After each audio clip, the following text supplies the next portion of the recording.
Hello friends, नमस्कार। स्वागत करती हूँ आप सभी का अपने इस न्यू वीडियो में। तो फ्रेंड्स, जैसा कि मैंने कहा था, जो मुझे मोस्ट लगेगा और मुझे लगेगा कि मैं भी तैयारी कर रही हूँ वो आपके भी काम आ सकती है। तो मैंने आज आपका जो 11th क्लास से है CBSE बोर्ड KBS यानी कि केंद्रीय विद्यालय संगठन में, तो मैंने आज वहाँ से चैप्टर 1 से शुरुआत की है, यानी कि RO भाग नंबर 1 से। मुझे ये लगा क्यों ना हम क्रम से अब पढ़ना स्टार्ट कर ही देते हैं। फ्रेंड्स, मेरे पास कमेंट्स आ रहे हैं कि मैंने कल भी ये चीज़ बताई थी, तो आज 114 और 110 का मेरे पास कमेंट आया। मुझे नाम तो उनका याद नहीं आ रहा है। तो मैं यही कहूँगी कि आप सभी इंटरव्यू की तैयारी कंटिन्यू रखिए। मैंने ये कहा था कि तैयारी और आपकी जो जानकारी कभी ख़राब नहीं जाती, और वैसे भी इम्तिहान कई देने पड़ते हैं, तब जाके सफलता हासिल होती है। तो फ्रेंड्स, निरंतर अभ्यास और प्रयत्न करते रहिए। किस्मत को आपके आगे झुकना ही पड़ेगा, क्योंकि हम पीछे नहीं हटने वाले हैं, और किस्मत हार मानकर हमारे आगे झुकी जाएगी। वो कब? जब आप अपना प्रयास और अपना 100% देने की कोशिश करेंगे तो कामयाबी ज़रूर मिलेगी। चलिए क्लास नहीं फ्रेंड्स, शुरू करते हूँ। जो मैंने कुछ सबसे पहले जो चैप्टर लिया है आपका, तो चलिए फटाफट से मैं स्टार्ट करती हूँ। तो देख लीजिए, मैंने कहा कि प्रेमचंद जी के विषय में सभी ने पढ़ा है। कुछ जो महत्वपूर्ण पॉइंट्स हैं वो मैं यहाँ पर लिख दूँ, तो देख लेते हैं। सबसे पहले आप सभी को पता है मुंशी प्रेमचंद जी का जन्म 31 जुलाई और 1880 में लम्हई, बनारस, उत्तर प्रदेश में हुआ था, और इनकी माता का नाम आनंदी देवी था। वहीं इनके पिता का नाम अजायब राय था। यानी कि मुंशी प्रेमचंद जी की और जो इनकी मृत्यु हुई वो हुई थी आपकी 1936 में। तो आगे देख लेते हैं। मुंशी प्रेमचंद जी हिंदी साहित्य के शिखर पुरुष माने जाते हैं। आपको पता होना चाहिए, कभी हो सकता है आपको इंटरव्यू में ये पूछ लिया जाए कि मुंशी प्रेमचंद जी या हिंदी साहित्य का शिखर किसको कहा जाता है, तो आप कह सकते हैं कि मुंशी प्रेमचंद जी को हिंदी साहित्य का शिखर कहा जाता है। तो चलिए देख लेते हैं फ्रेंड्स फटाफट से। और प्रेमचंद जी के बचपन का नाम क्या था, आप सबको पता है, लेकिन ज़रूरत क्या है, चीज़ों को रिकॉल करने की। तो मुंशी प्रेमचंद जी के बचपन का नाम था धनपत राय। एक बार जब मैं दिल्ली में थी, मैं कुछ टाइम दिल्ली में भी रही हूँ, तो मैं एक विद्यालय में इंटरव्यू देने के लिए गई थी। उस समय मुझे बिल्कुल भी जानकारी नहीं थी, क्योंकि पढ़ाई टच छूटा हुआ था, पढ़ाई से मेरा टच। तो जो इंटरव्यू लोग देने आ रहे थे उनमें से एक मैम थी, काफ़ी अच्छा एक्सपीरियंस था उनका। तो वहाँ पर जो क्वेश्चन पूछे जा रहे थे, तो वो उसको पता नहीं था, जो अंदर गई थी उसने बाहर आके पूछा कि मुझसे ये पूछा है कि मुंशी प्रेमचंद का मूल नाम क्या था। जाहिर सी बात मुझे भी पता नहीं था।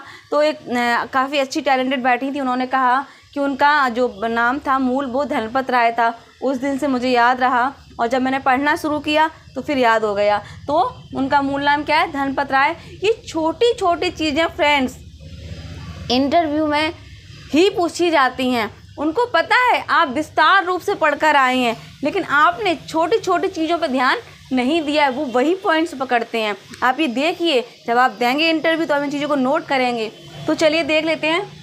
प्रेमचंद नाम दया नारायण निगम ने दिया था। यानी कि प्रेमचंद जी की जो पहली रचना थी सोजे वतन, जब अंग्रेज़ों ने जब्त कर ली तो उन्हें लगा कि ऐसे तो मेरी रचनाएं सारी व्यर्थ जाएंगी। तब जो मतलब मुंशी प्रेमचंद जी थे, तो उर्दू में जब लिखते थे वो नवाब राय नाम से लिखते थे। तो उन्होंने फिर क्या किया, दया नारायण निगम जी ने कहा कि तुम अपना नाम बदल लो, और अपना नाम तुम क्या रख लो, प्रेमचंद रख लो। तो उनके नाम से ही क्या, प्रेमचंद नाम दया नारायण निगम ने दिया था उनको, और उर्दू में ये नवाब राय नाम से लिखते थे। आगे देखिए, शरद चंद्र ने प्रेमचंद को उपन्यास सम्राट की उपाधि दी। वहीं जो बंगला के साहित्यकार हैं, आप सभी को पता है, शरद चंद्र चट्टोपाध्याय, उन्होंने प्रेमचंद को उपन्यास सम्राट की आपको उपाधि दी। आपसे पूछ लिया जाए कि आपके हिंदी साहित्य में उपन्यास सम्राट किसे कहा जाता है, तो किसको? मुंशी प्रेमचंद को। वहीं देख लेते हैं कि प्रेमचंद नाम से प्रेमचंद की प्रथम कहानी बड़े घर की बेटी जमाना पत्रिका में प्रकाशित हुई।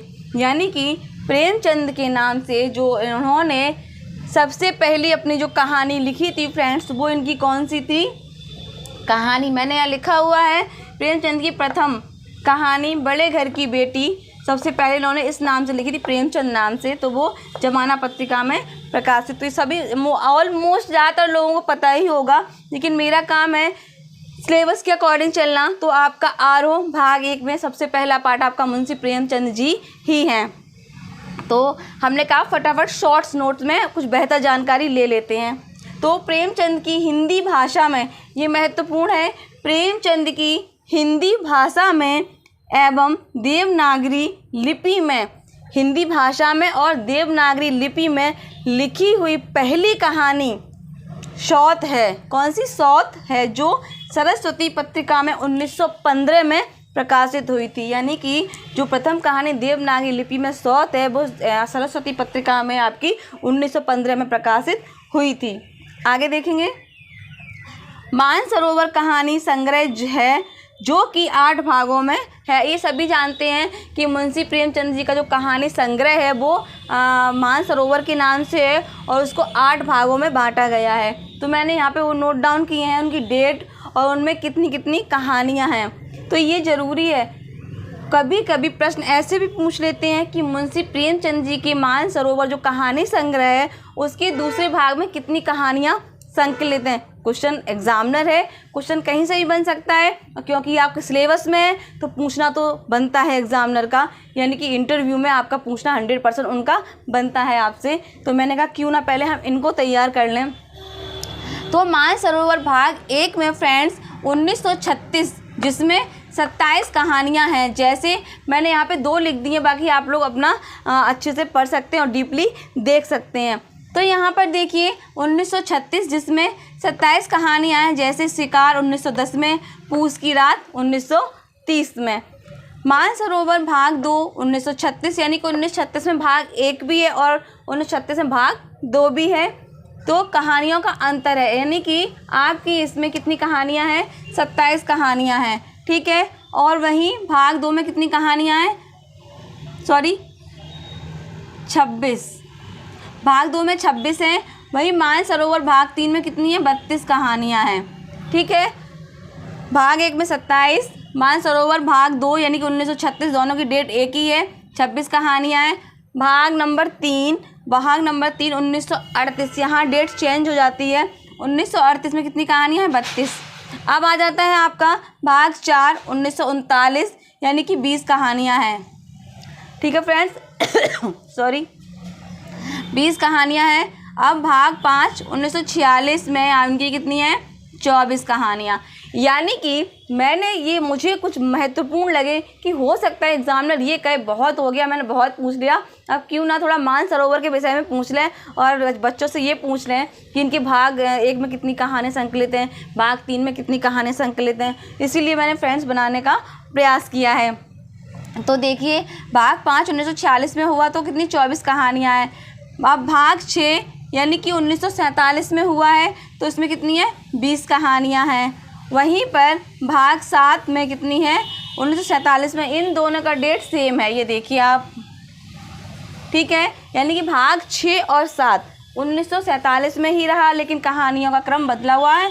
यानी कि 6 में 20 कहानियाँ हैं और 7 में आपकी 23 कहानियाँ हैं, ठीक है। वहीं पर देख लेते हैं कि भाग 8 में 1950, भाग 8 कब इनका हुआ? 1950 में हुआ। वहाँ पर कितनी कहानियाँ? 31। यानी कि उसमें कितनी कहानियाँ संकलित हैं? 31 कहानियाँ संकलित हैं। तो फ्रेंड्स ये आपके लिए, आप चाहें तो इनका स्क्रीनशॉट अच्छे से ले लीजिए और चाहें तो आप वीडियो को दोबारा भी देख सकते हैं। कोई पैसा नहीं लग रहा है, बस जो नॉलेज मुझे महत्वपूर्ण लगी, हो सकता है आप सब में से किसी के काम आ जाए और आपका सिलेक्शन हो जाए। मैं तो यही कहूँगी प्रभु से कि जो भी मेहनत कर रहे हैं ईश्वर उनको सफलता प्रदान करे। तो फ्रेंड्स देख लीजिए, ठीक है। तो आप लोग स्क्रीनशॉट ले लिए होंगे अब तक। अब मैं आगे बढ़ती हूँ। तो यहाँ पर हमने देखा कि भाग 1950 में 31 कहानियाँ हैं। वहीं प्रसिद्ध कहानी जो इनकी रही है, कुछ जो प्रसिद्ध कहानियाँ हैं, जैसे आपका नमक का दरोगा, मोस्ट इम्पोर्टेंट, क्योंकि ये आपके सिलेबस में भी लगी हुई है। और हाँ, नमक के दरोगा से आपसे यहाँ पर पूछ सकते हैं कि पंडित अलोपुद्दीन कौन थे, वहाँ पर जो जिसने पदभार संभाला था वो कौन थे, पिता का नाम क्या था। और एक दो कथन भी हैं जो कि आपको नमक का दरोगा से पूछे जा सकते हैं। और इवन ये भी कि नमक के दरोगा में किसने किसको रिश्वत दी और किस लिए दी और कितनी दी। समझ रहे हैं आप मेरी बात को। अगर आप कहीं पर टीचिंग नहीं करते हैं, आप केवल घर से तैयारी कर रहे हैं, तो एक काम करिए, अगर नहीं किया है तो 11th-12th की KBS की जो भी बुक्स हैं आपकी जो हैं NCERT, वो बुक्स आप दोनों ले लीजिए, आरोही और कृतिका भी, और उनको एक दिन में कम से कम उनके 2 जीवन परिचय और दोनों की जो कहानियाँ लगी हुई हैं वो आप पढ़ डालिए। पढ़िए, रटिए नहीं, केवल अभी पढ़ना शुरू करिए, ठीक है। तो बुक्स ज़रूर ले लीजिए और उनको पढ़ना शुरू करिए। तो पढ़ने से काफ़ी कुछ आपको नॉलेज हो जाता है। आप पढ़ेंगे नहीं तब तक काम चलने वाला नहीं है। तो यहाँ पर नमक का दरोगा जो सिलेबस में 1914 में देखिए फ्रेंड्स यहाँ पर, ठीक है। वहीं बूढ़ी काकी 1920 में है, हार की जीत 1922 में है, ठाकुर का कुआं 1932 में है। जो मैंने कहानियाँ लिखी हैं ये काफ़ी प्रसिद्ध कहानियाँ हैं ये, तो इन सबको आपको बहुत अच्छे से पढ़ना है। और जो मुंशी प्रेमचंद जी से संबंधित आपको जो भी जानकारी मिलती है, यदि आप कुछ एक्स्ट्रा मिलती है, कुछ अच्छी जानकारी मिलती है जो मुझे ना पता हो, आपको लग रहा हो कि मुझे पता है, तो प्लीज़ आप लोग कमेंट्स बॉक्स में ज़रूर बताइएगा। तो फ्रेंड, ये थी आपकी इंटरव्यू से संबंधित जो क्लास थी मेरी। क्लास तो नहीं कहूँगी, बट हाँ आपको जानकारी देनी थी, तो मैंने कहा क्यों ना आपको यहाँ पर नोट डाउन कर दूँ, ताकि आप देख भी लें, सुन भी लें और अच्छे से समझ भी लें। तो फ्रेंड्स, ये था एक छोटा सा प्रयास जो कि मैं निरंतर करती रहूँगी। तो यही कहूँगी कि आप लोग अच्छे से सुने होंगे, समझे होंगे।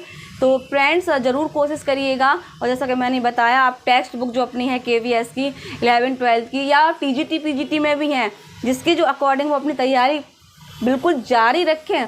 मैं तो ये कहूँगी जो 100+ हैं वो सभी अपनी अपनी तैयारी में लग जाएं। तैयारी कभी व्यर्थ नहीं जाती। बार बार यही कहूँगी, निरंतर अभ्यास और करते रहिए और सफलता आपको मिलेगी एक ना एक दिन ज़रूर। बस हिम्मत नहीं हारिए, हिम्मत को बनाए रखिए। इसी के साथ फ्रेंड्स, मेरे वीडियो को ढेर सारा लाइक कीजिए। एक बात जो मैंने अभी तक किसी वीडियो में नहीं कही वो ये फ्रेंड्स, कि यदि वीडियो आपको अच्छा लगता है तो प्लीज़ अपने फ्रेंड सर्कल में उसको शेयर कीजिए और चैनल को सब्सक्राइब कीजिए। धन्यवाद।